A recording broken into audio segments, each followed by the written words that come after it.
कौन है ये देवी, कौन है माँ दुर्गा। और माँ दुर्गा के इतने सारे रूप हैं, अनेक रूप हैं। हम आज जिस देवी की बात करने जा रहे हैं, जिस शक्ति की बात करने जा रहे हैं, जिस दुर्गा की बात करने जा रहे हैं, वो एक रूपक है, मेटाफोरिकल है। ऐसा नहीं है कि कोई लिविंग बीन है, कोई देवी प्रकट हुई है, कोई शरीर पे है, शरीर में नहीं है, शारीरिक कोई देवी ऐसे नहीं है। ये एक रूपक है। और जब माँ दुर्गा ही रूपक है तो महिषासुर भी रूपक है।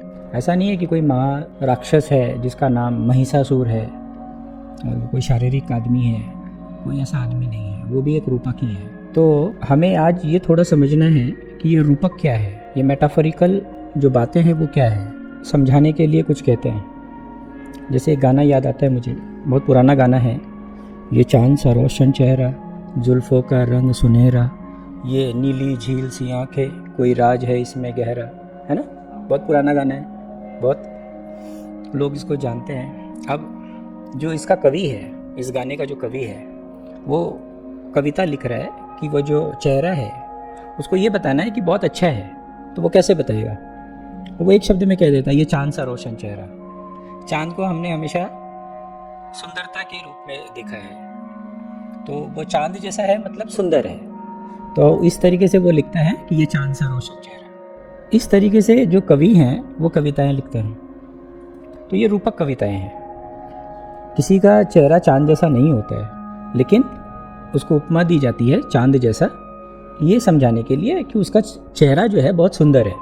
तो ये जो कवियों की भाषा है, ये हमारे ऋषियों ने भी बहुत इसका पूरा उपयोग किया है। ऋषि जो हैं इसका उपयोग पुराण में करते हैं। तो हमारे जितने भी पुराण हैं वो सब रूपक कथाएं हैं। ये बिल्कुल निरर्थक नहीं है, लेकिन कोई ना कोई सूत्र हैं। और अगर ठीक से हम इसको देखें, इसका अवलोकन करें, तो इसमें बहुत रहस्य छुपे हुए हैं जो मानव के लिए बहुत कल्याणकारी हो सकते हैं। हमारे जीवन के रूपांतरण के सूत्र मिल सकते हैं इन पुराणों में।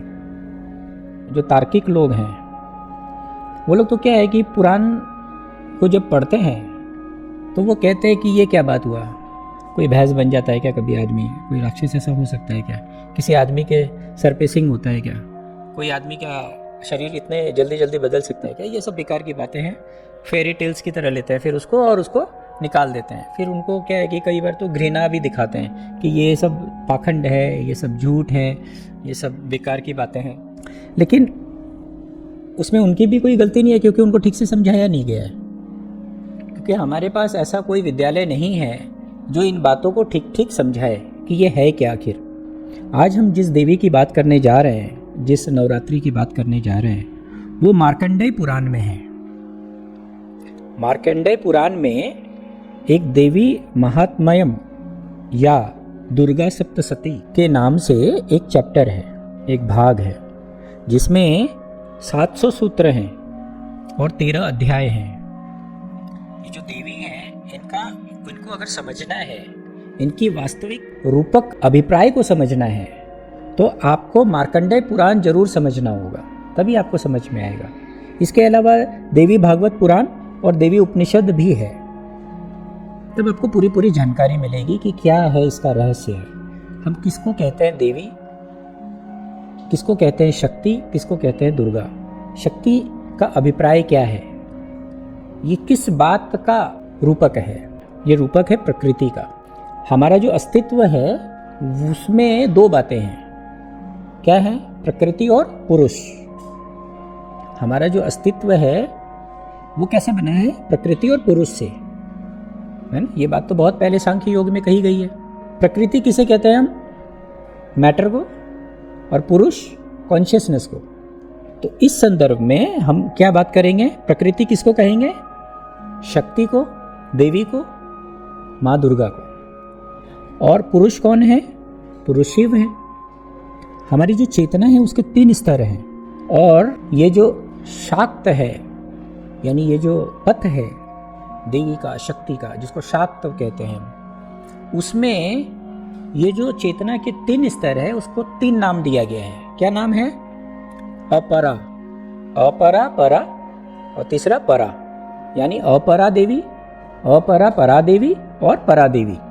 ठीक है, ये चेतना के स्तर हैं। गलती कहाँ हुई, गलती ये हुई कि हमने ये जो रूपक है, जो शक्ति का जो रूपक है माँ दुर्गा, हमने दुर्गा को ही भगवान मान लिया, शक्ति नहीं समझा। ये जो रूपक है प्रकृति का, पूरी प्रकृति को हमने एक चित्र में आवरण कर दिया। बड़ी प्रकृति है, हजारों लाखों व्याख्याएं हैं प्रकृति की, तो हमने क्या किया, हमने एक चित्रण में उतार दिया और उसको कहा कि यह है शक्ति, यह है देवी, यह है माँ दुर्गा। तो ये प्रकृति का जो रूपक है वो है माँ दुर्गा। अब ये जो महिषासुर है ये कौन है, यानी असुर कौन है, देवी वो है तो असुर भी है। असुर कौन है, असुर वो है जो प्रकृति का भोग करने वाला व्यक्ति यह नहीं देखता कि वो नियम से कर रहा है या बिना नियम के कर रहा है। नियम से करे वहाँ तक तो ठीक, लेकिन बिना नियम से अगर आप प्रकृति का भोग करेंगे तो आप असुर कहलाएंगे। बस इतनी सी बात है। सूर और असुर में, यानी देवता या दानव में जो फर्क है वो यही है।